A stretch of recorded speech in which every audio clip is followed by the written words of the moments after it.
Les matins de France Culture. Guillaume Erner.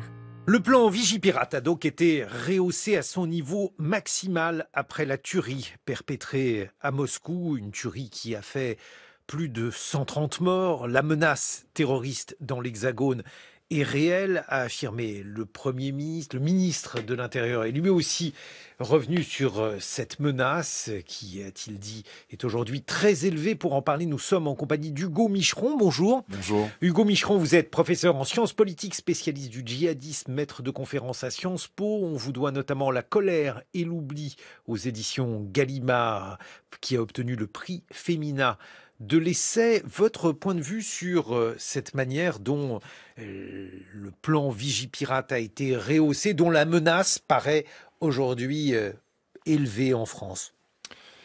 Il y a deux éléments de contexte qui permettent de comprendre cette décision. Le premier élément, c'est évidemment l'arrivée des Jeux Olympiques et d'une menace djihadiste qui est quand même importante. On l'a vu aussi avec des menaces formulées contre des établissements scolaires de façon répétée depuis une semaine. L'autre élément de contexte, c'est évidemment l'attentat de Moscou et plus largement un regain d'activité des mouvements donc qu'on appelle de Daesh au Khorasan, on pourrait qualifier de Daesh en Afghanistan pour faire simple, et c'est très important de voir qu'il y a des liens potentiels entre l'activisme en Afghanistan, les frappes en Russie et une éventuelle menace sur l'Europe. Et ça, on a un petit peu du mal à le voir, parce qu'elle est moins évidente peut-être que ce qui était le cas de la Syrie ou l'Irak sur la dernière décennie, où on avait des Européens qui avaient rejoint relativement en masse. Enfin, on avait à un moment donné plusieurs milliers d'Européens sur zone, et donc la menace pouvait se comprendre de façon évidente. Là, c'est beaucoup moins le cas. Il y a beaucoup moins d'Européens en Afghanistan. Il y en a quelques-uns, mais assez peu. En revanche, on a des groupes djihadistes qui se sont recomposés sur place, certains d'ailleurs liés à l'Irak et à la Syrie, mais qui, sous cette couverture de Daesh en Afghanistan, en fait, regroupent plusieurs tendances djihadistes qui, historiquement, sont très intéressées à déstabiliser, bien sûr, l'Asie centrale, mais aussi l'Europe. Et parmi eux, on a ces groupes tadjiks qui ont frappé, donc encore une fois, sous la couverture de Daesh au Khorasan, qui ont tapé Moscou. Ce sont des groupes qui ont été très actifs sur les dernières années, les 2 dernières années notamment, pour essayer de projeter des attentats vers l'Europe, vers l'Allemagne, vers la France, en mobilisant des réseaux proches, des réseaux tchétchènes, des réseaux ingouches, et tadjiks. Et on se souvient des derniers attentats en France, par exemple celui de Samuel Paty. L'auteur de Samuel Paty, qui était lui-même d'origine tchétchène, avait été en lien avec un tadjik en Syrie qui était probablement dans cette mouvance-là. L'autre élément, c'est évidemment l'attentat d'Arras du 13 octobre dernier, où l'auteur était lui-même d'origine ingouche et aussi en lien avec des individus de cette mouvance-là. Donc la filiale, pour parler ainsi de Daesh, qui a en ce moment le vent en poupe, c'est quand même beaucoup Daesh au Khorasan, et ça depuis en fait l'arrivée des talibans au pouvoir en 2021. Ça signifie que les choses n'ont pas changé depuis quelques années, depuis une décennie, Hugo Micheron, ou alors est-ce que la France, de par son agissement, a réactivé donc cette menace? Parce qu'il y a toujours les deux thèses. Est-ce que nous sommes visés parce que nous faisons quelque chose ou parce que nous sommes quelque chose? Mais il y aurait probablement les deux. Les acteurs djihadistes sont très opportunistes. Donc, en fonction de leur agenda politique, ils vont mettre en avant un certain nombre de justifications et d'autres. Enfin, l'erreur, ça serait de les prendre au pied de la lettre.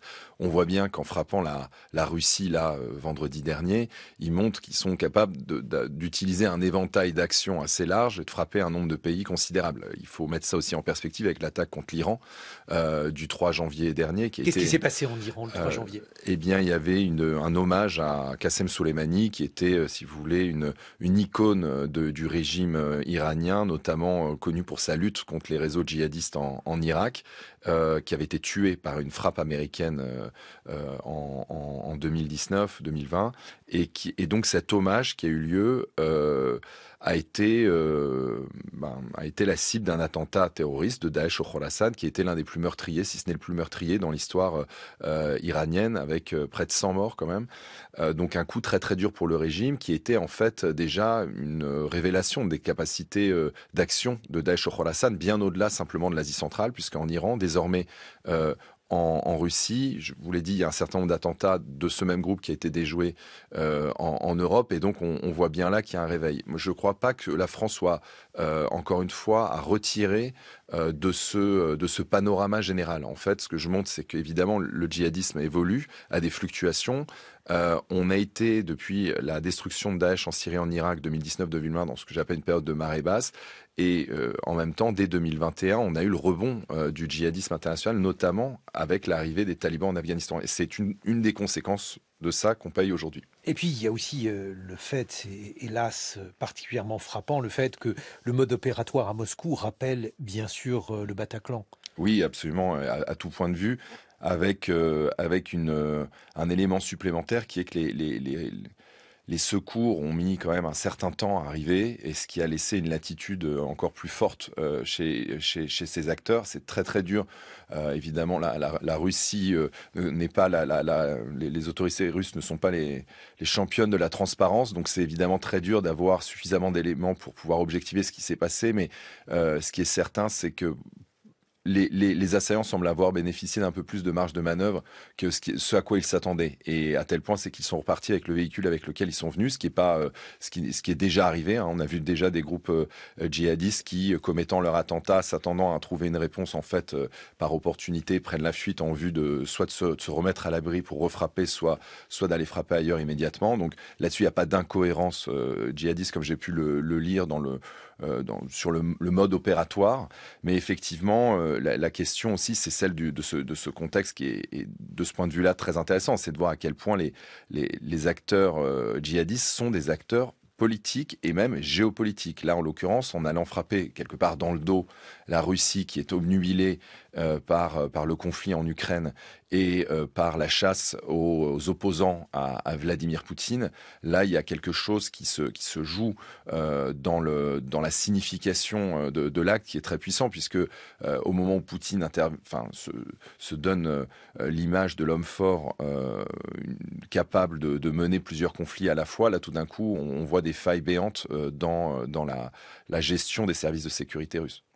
Une salle de concert, est-ce que c'est un lieu privilégié? Est-ce que cela a une symbolique particulière ou c'est juste un effet d'opportunisme? Non, une salle de concert, c'est vraiment, ça fait partie de ces items qui reviennent de façon récurrente dans la propagande de Daesh quand ils parlent de cible. Déjà parce que ce sont des lieux de promiscuité, donc en termes, on va dire, d'impact, c'est toujours considérable. Mais c'est aussi dans la logique de Daesh et dans la justification qu'ils apportent, ce sont des endroits de débauche. C'est comme ça que c'est présenté. Ce sont des endroits qu'ils considèrent comme des temples de l'impiété. On sait que Daesh a une justification, une vision extrêmement religieuse du monde.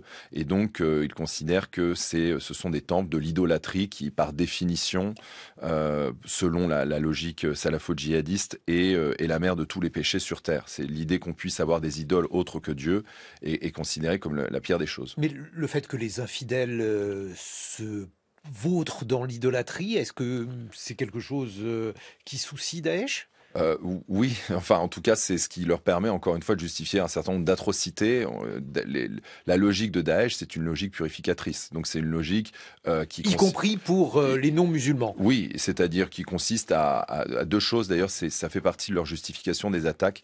La première, c'est de dire que ce sont eux qui sont attaqués. Donc c'est pour ça que c'était intéressant de lire le communiqué de revendication aussi de Daesh immédiatement après, parce que justement, il semblait y avoir un certain nombre de faits. Donc ils ont dit voilà qu'ils revendiquaient cet attentat et qu'ils reconnaissaient les auteurs comme étant des membres de l'État islamique. En revanche, c'était plus surprenant. D'habitude, ils apportent un certain nombre de justifications en expliquant, bon, c'est toujours plus ou moins tiré par les cheveux, mais que c'est en raison d'actions du pays visé quelque part. Et ça, dans le premier communiqué, ça n'apparaissait pas. Et donc, c'est intéressant parce que historiquement, la Russie a été largement visée, on l'oublie beaucoup, par le djihadisme. Et pour des raisons qui remontent bien au-delà simplement de la guerre en Syrie. Il faut remonter à la guerre d'Afghanistan des années 80 et à la guerre de Tchétchénie de la fin des années 90, début des années 2000, pour comprendre tout ça. Que dire de l'efficacité du plan Vigipirate ? Le Premier ministre a dit que 2 attentats avaient été écarté depuis le début de l'année en France. Est-ce que vous avez des informations à ce sujet, Hugo Micheron? Sur l'efficacité en tant que telle, c'est important parce que ça met tout simplement des troupes dans la rue, et on sait que un des éléments qu'on remarque assez peu, mais c'est que à chaque fois qu'il y a eu des attentats ces dernières années, un élément qui a été assez peu remarqué, c'est la rapidité de la réponse policière. On le voit bien là, typiquement à Moscou, il a fallu entre 30 et 1 heure avant que les forces spéciales arrivent sur zone. En France, des attentats quand ils sont commis, généralement la police met 2 à 3 minutes pour intervenir. Donc ça montre bien qu'il y a un certain nombre de troupes présentes, je veux dire, dans la ville, et il y a des dispositifs de sécurisation qui sont importants. Maintenant, mon sentiment, c'est que ça permet effectivement, en prévision des Jeux Olympiques, en prévision aussi d'une situation sécuritaire qui est tendue, d'avoir immédiatement des moyens de réponse sur place. Mais la logique djihadiste, ce n'est pas que la logique des attentats ou de la prévention des attentats. Et ça, c'est encore l'élément sur lequel on a le plus de mal à intervenir. C'est comment est-ce qu'on arrive à aborder le djihadisme comme une forme de militantisme extrêmement active. Et ça, on peut le voir, on peut faire le parallèle avec les relations internationales. Ce qui est très frappant depuis une vingtaine d'années, c'est notre difficulté à penser le rôle des acteurs non étatiques. Et les djihadistes sont par définition des acteurs non étatiques. Mais si vous reprenez ne serait-ce que les 5 dernières années, l'impact des groupes non étatiques sur la géopolitique internationale a été colossal. Donc là, on le voit bien à travers Moscou, cet attentat qui s'invite dans la capacité, donc dans la politique russe en Ukraine, mais le Hamas, acteur non étatique, avec le 7 octobre, qui est une déflagration géopolitique internationale, les Houthis en ce moment, Wagner, qui est aussi un acteur non étatique avec beaucoup d'influence. Donc on voit bien, là, il y a un certain nombre d'éléments à prendre en compte, bien au-delà simplement de la question terroriste. Hugo Micheron, vous êtes professeur en sciences politiques. On vous doit La colère et l'oubli aux éditions Gallimard. On se retrouve dans une vingtaine de minutes. Vous nous expliquerez notamment en compagnie de la journaliste Elsa Vidal les conséquences sur le terrain russe et sur la géopolitique mondiale de ce qui s'est déroulé à Moscou vendredi dernier, 7h56 sur France Culture. 6h30, 9h, les matins de France Culture. Guillaume Erner. Où l'on évoque le djihadisme qui a frappé Moscou. Celui-ci pourrait également frapper la France. En tout cas, celle-ci a rehaussé son niveau d'alerte puisque le plan Vigipirate est aujourd'hui au niveau maximal. On en parle avec Hugo Micheron, professeur en sciences politiques, spécialiste du djihadisme. Et nous sommes en duplex avec Elsa Vidal. Bonjour Elsa Vidal. Bonjour Guillaume Erner. Vous êtes journaliste, rédactrice en chef du service en langue russe de RFI. On vous doit notamment la fascination russe, politique française, 30 ans de complaisance vis-à-vis de la Russie aux éditions Robert Laffont. Avant d'évoquer les répercussions en Russie, cette fois-ci, de cet attentat, Hugo Micheron, l'autre information du jour, c'est l'ONU qui a exigé un cessez-le-feu immédiat à Gaza, avec cette fois-ci les États-Unis qui n'ont pas mis leur veto. Un commentaire de votre part? C'est que les États-Unis veulent se faire entendre d'Israël. Le président Biden a été assez clair sur ce qu'il attendait d'Israël, notamment qu'ils ne poursuivent pas jusqu'à Rafah. Et de ce point de vue-là, ils musclent un peu leur jeu, c'est-à-dire qu'ils commencent à montrer que, en l'absence de réaction côté israélien, ils seraient capables de retirer la couverture, notamment à l'ONU, pour Israël. Et donc de ce point de vue-là, ça fait partie d'une gradation, on va dire, dans la dégradation de la relation entre Biden et Israël. Daesh et la situation en Palestine, là aussi les jeux sont complexes. Oui, complexes parce que Daesh avait de très mauvaises relations historiquement avec le Hamas. Ils avaient condamné à plusieurs reprises lors de la dernière décennie le Hamas comme un groupe trop pro-iranien et donc apostat. Mais en même temps, le 7 octobre est un événement d'une déflagration telle que Daesh a été obligé de se positionner dessus. Et ils n'ont pas aimé ça, ils ont attendu 15 jours avant de réagir au 7 octobre, ce qui est très très long, puisqu'on voit bien que les communiqués de Daesh généralement sont envoyés au bout de quelques minutes ou quelques heures maximum. Et dans ce communiqué, Daesh ne mentionne pas une seule fois le Hamas. En revanche, ils se saisissent du bruit de fond et de la colère colossale qui s'exprime sur les réseaux sociaux pour justifier a priori, préventivement, si vous voulez, des exactions dans le monde, et on voit bien comment ils vont chercher à se saisir de cette situation pour justifier leur mode de fonctionnement. Il faut bien rappeler, à mon sens, que depuis le 7 octobre, on vit la première guerre mondiale informationnelle, c'est-à-dire que les événements sont immédiatement pris par les différents jeux partisans, réinterprétés. On l'a vu suite immédiatement à l'attentat de Moscou. Des communautés complotistes de toute nature, des groupes pro-russes, des groupes pro-ukrainiens, qui tout de suite se jetaient sur l'événement alors qu'il était encore en cours, pour essayer de donner une interprétation, donner les coupables, etc. Et ça, c'est un phénomène de plus en plus fort. Oui, dans la complosphère, on lit même que Daesh, c'est Israël en fait. Oui, mais ça, c'est pas si surprenant. On se souvient que le 11 septembre, c'est le point de départ du complotisme international.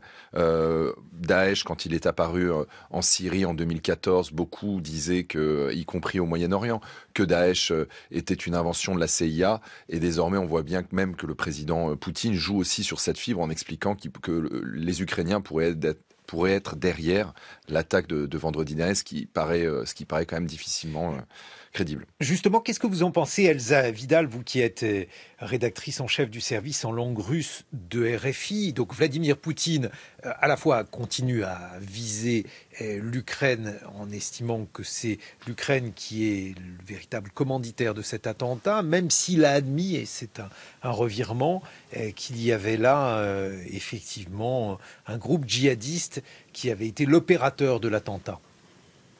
Alors, il faut en penser, je pense que le président Vladimir Poutine est un acteur politique de haut vol et expérimenté, et qu'il a compris au vu des réactions internationales à quel point il pouvait faire fond sur le capital de sympathie qui a uni très longtemps nombre de grandes puissances avec la Russie sur le fond de la lutte contre l'islamisme radical. Et ça ne l'empêche pas pour autant de développer sa théorie de manière à ce qu'elle soit très large et à viser non seulement l'Ukraine, comme vous l'avez bien souligné, mais aussi les États-Unis et l'Occident, malgré tout, le mauvais Occident, dans les sponsors de cette attaque qui seraient selon lui liés à ceux qui, depuis 2014, ont pris pour cible la Russie, c'est-à-dire les alliés de Kiev et Kiev. Oui, il faut dire que c'est assez embêtant pour Vladimir Poutine que Daesh soit derrière cet attentat. Oui, c'est tout à fait embêtant, mais c'est surtout embêtant de constater qu'il y a eu tant de temps mis par les forces de police et de sécurité russes pour réagir, des forces de sécurité présentes au Crocus Hall qui ont fui le site de l'attentat, que les autorités étaient passées à côté des mises en garde des services de sécurité américains du 7 mars, c'est vrai qu'ils étaient d'abord à destination peut-être de leurs propres ressortissants, mais qui n'ont pas pu être prises à leur juste manière. Et je pense aussi que cela nous renseigne sur la manière dont nos univers mentaux et notre culture politique, à nous, aux Russes, aux Américains, sont tout à fait compartimentés, et à quel point dans la vie internationale, nous sommes dépendants de cette capacité aussi à comprendre l'autre, parler dans des termes qui puissent être entendus, et à quel point tous ces imaginaires politiques façonnent notre perception du monde. Et c'est aussi ce que fait Vladimir Poutine.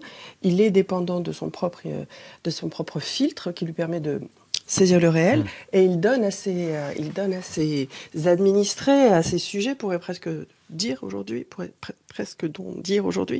une explication qui permet de ratisser le plus large possible et d'associer toutes les figures de l'ennemi, le terroriste islamiste qui remonte bien sûr à la menace tchétchène, les Américains qui sont l'ennemi ultime et compétiteur ultime essentiellement, et puis les Ukrainiens qui se sont détournés de la Grande Russie et qui sont devenus des nazis. Voilà. Hugo Micheron. Oui, je crois qu'il faut effectivement lire une partie des déclarations de Poutine en miroir de l'Europe, en fait. C'est-à-dire, Vladimir Poutine va se positionner sur ce sujet comme il le fait, à mon sens, depuis 20 ans, c'est-à-dire en essayant d'incarner un contre-modèle. Et jusque-là, une bonne partie de la propagande du régime russe sur les questions d'islamisme a été extrêmement développée. C'était pas un petit élément. Il faut rappeler que quand Poutine commence à affirmer son pouvoir sur la Russie au début des années 2000, il le fait en utilisant la lutte contre le djihadisme tchétchène. C'est ça qui va être l'élément qui va permettre à Poutine d'affirmer une image d'un leader fort sur le pays, etc. Et vous vous souvenez des mots très très durs qu'il avait tenus contre les djihadistes tchétchènes, indiquant qu'il allait les traquer jusque dans les chiottes. Pardonnez-moi l'expression. Cette manière très virulente de réagir à la menace djihadiste, ça a été une composante de la Russie sur les 20 dernières années, et c'était une forme de propagande qui avait pénétré les espaces publics européens, les débats publics européens. On se souvient par exemple, il y a 10 ans, au moment du pic de Daesh en Syrie, en Irak, entre 2014 et 2016, qu'il y avait un certain nombre d'hommes et de femmes politiques dans le débat public européen, français et ailleurs, qui expliquaient que finalement la Russie c'était le rempart contre l'islamisme, qu'ils avaient trouvé la solution à travers une attitude extrêmement virulente, etc. Et là, on voit bien que c'est en partie ça qui vole en éclats depuis vendredi, puisque non seulement il y a eu cet attentat à Moscou, mais que cet attentat est projeté. C'est-à-dire qu'il a nécessité, a priori, une organisation logistique et opérationnelle importante, et ça, on ne l'avait pas vu depuis longtemps. Elsa Vidal, est-ce qu'on est aujourd'hui certain que les personnes accusées publiquement donc d'être les auteurs de cet attentat sont bien les terroristes qui ont œuvré dans le Crocus City Hall de Moscou? Non, on n'en est pas certain, et ça fait partie des questions très importantes auxquelles pour l'instant il n'y a pas de réponse du parti des autorités en Russie, et notamment savoir comment ces personnes ont pu s'organiser, comment elles ont eu des armes, pourquoi elles ont pu quitter le Crocus City Hall et s'éloigner autant de Moscou en direction du Bélarus ou de l'Ukraine selon les versions disponibles. Cet en fait accent mis sur leurs identités, leur nationalité, les images extrêmement brutales qui ont été diffusées crée un rideau de fumée en fait qui permettent de tenir à distance toutes les questions essentielles, et notamment les questions qui portent sur l'échec de la sécurité qui n'a pas été garantie aux personnes présentes au Crocus City Hall. Je rappelle que le contrat social en Russie est quand même un peu le même qu'ailleurs, c'est-à-dire contre votre assentiment, nous vous garantissons la sécurité, c'est le contrat obsien de base. Et là, il est clair qu'il n'a pas été rempli. On rajoute à ça la longue période de silence avant la prise de parole de Vladimir Poutine, plus de 19 heures. Cela laisse à entendre qu'il y a encore énormément d'éléments inconnus ou d'éléments cachés. Et il ne faut absolument pas, mais ça les Russes le savent, prendre pour argent comptant les versions soumises en première instance au public. Mais alors, est-ce que vous comprenez, Elsa Vidal, pourquoi ces terroristes suspectés donc se seraient enfuis via la Biélorussie ou via l'Ukraine ? Alors, via la Biélorussie, c'est assez facile à comprendre au sens où il n'y a pas de contrôle frontalier.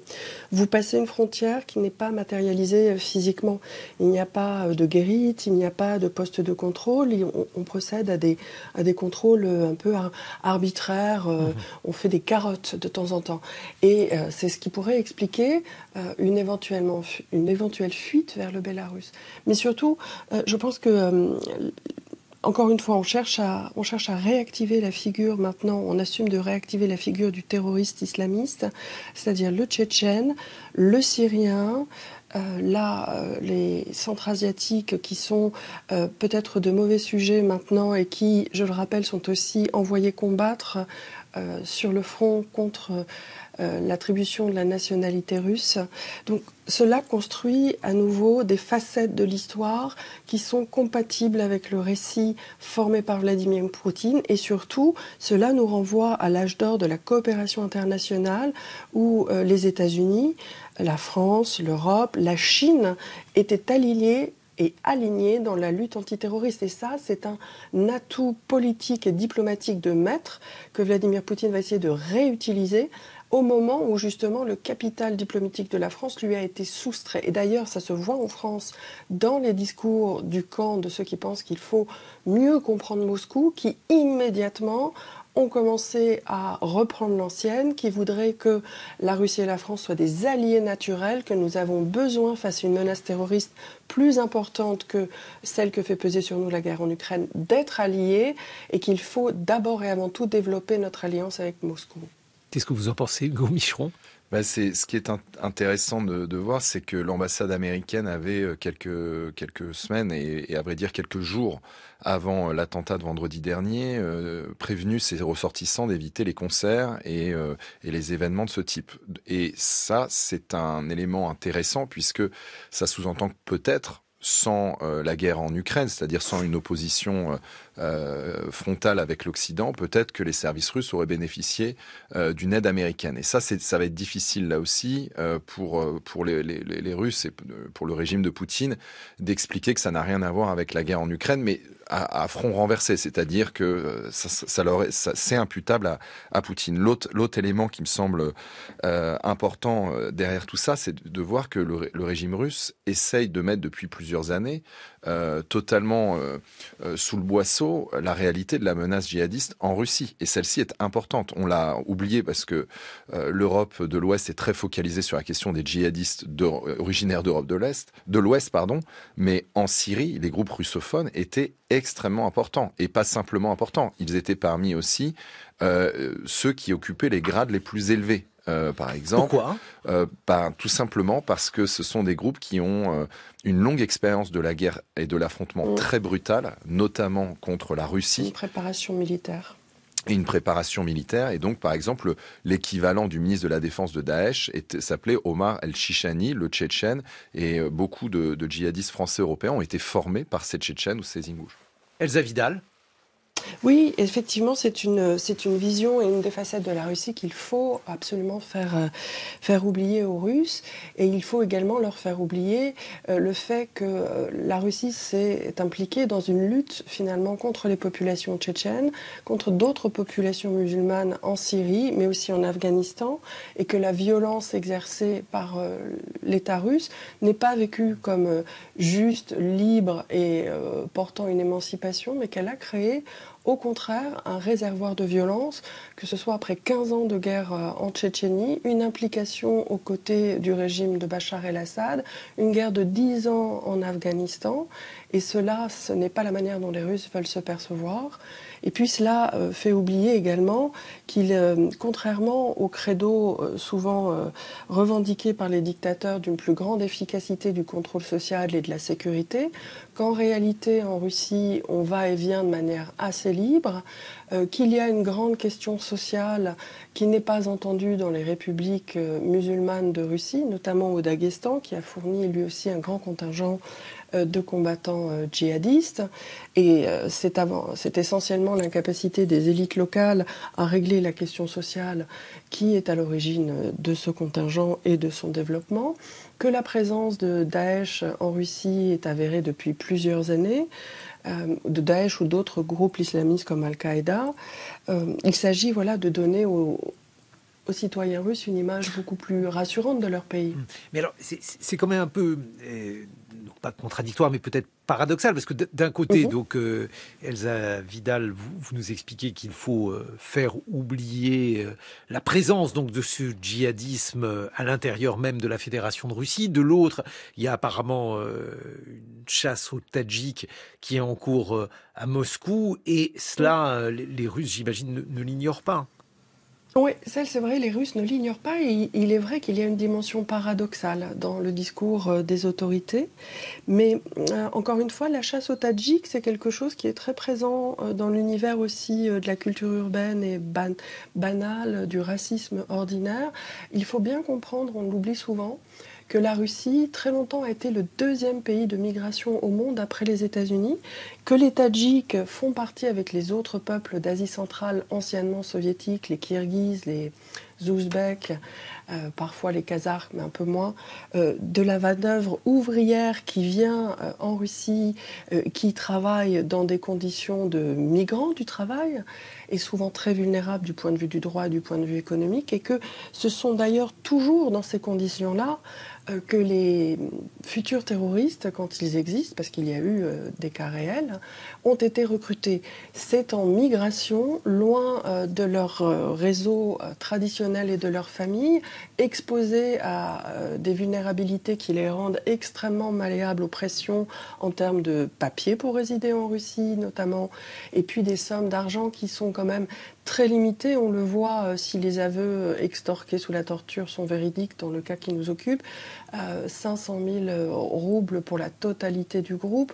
Ça fait vraiment de tout petites sommes ce qui explique aussi pourquoi on a recours à ce genre de contractants ou d'exécutants. C'est parce que la misère qui règne dans des pays comme le Tadjikistan rend ces hommes extrêmement faciles à convaincre de sacrifier leur vie et la sécurité des autres pour des sommes qui permettront de faire vivre leur famille, alors que depuis la pandémie en Russie, les conditions de travail pour ces populations migrantes se sont dégradées, ce qui dégrade par ricochet la situation de familles entières dans les pays d'Asie centrale qui dépendent des envois d'argent des troupes migrantes. Ah oui, parce que Hugo Micheron, là aussi, ça a été invoqué, le fait qu'il y ait eu l'un de ces terroristes présumés qui était payé pour commettre cet attentat. Cela a été invoqué comme étant la preuve que ça ne pouvait pas être le cas. Or, les choses semblent plus compliquées. Oui, c'est ça. On entend, ça fait partie aussi des anciennes assez récurrentes. Souvent, ce genre d'éléments, la réalité, c'est que les groupes djihadistes ont des manières de rétribuer de toute façon les futurs martyrs ou leurs familles. Ça, c'est pas nouveau. Sur la dimension tadjik, c'est très intéressant parce qu'en matière de djihadisme, ça fait partie de ces groupes passerelles. C'est-à-dire qu'en fait, on a repéré des Tadjiks et des Ouzbeks qui étaient très investis dans la deuxième guerre de Tchétchénie, au début des années 2000.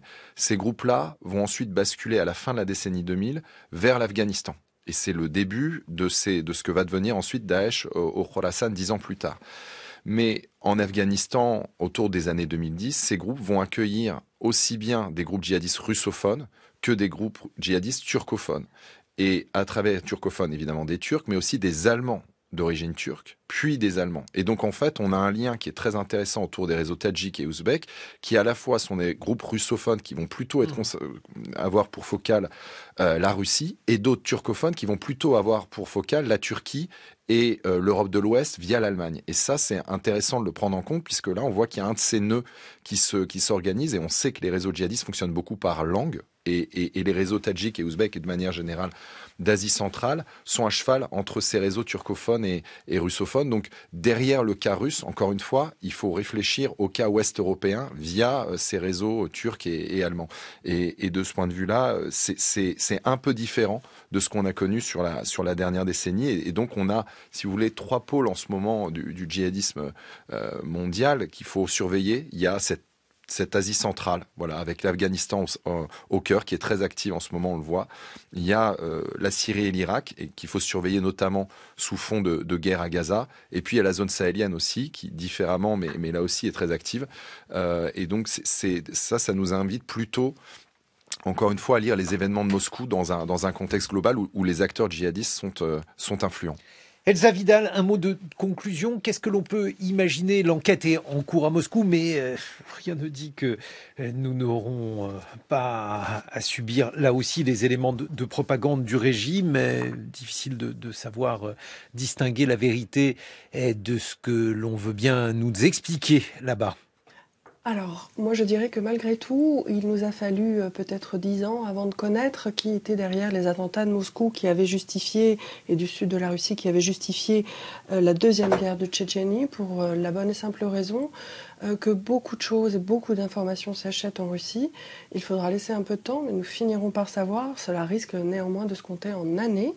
Et puis qui était derrière les attentats de Moscou? Selon toutes les probabilités, les services de sécurité russes, afin d'avoir une bonne raison de relancer la violence militaire sur la Tchétchénie à l'arrivée au pouvoir de Vladimir Poutine.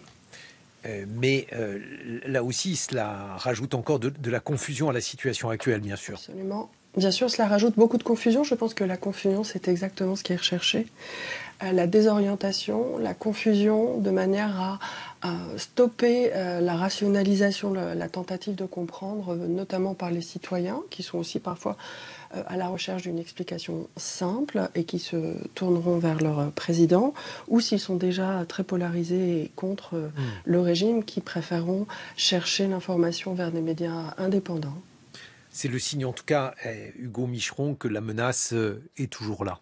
Oui, et qu'elle est politique, puisque si Poutine va instrumentaliser ou va essayer d'instrumentaliser cet événement de façon politique, c'est aussi que ces événements, au-delà d'être des attentats, sont aussi des événements politiques. Et c'est ça qu'il va falloir suivre, je pense, dans les prochains jours. C'est la façon dont le Kremlin va essayer d'instrumentaliser aussi cette situation dramatique. Et pour le côté occidental, européen, français, des choses?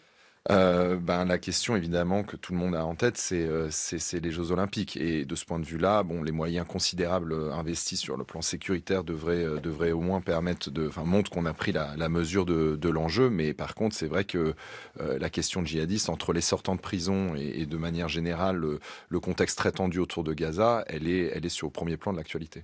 Merci Hugo Micheron. La colère et l'oubli, c'est votre livre publié aux éditions Gallimard. Merci Elsa Vidal. La fascination russe, politique française, 30 ans de complaisance vis-à-vis de la Russie, c'est l'ouvrage que vous avez publié aux éditions Robert Laffont.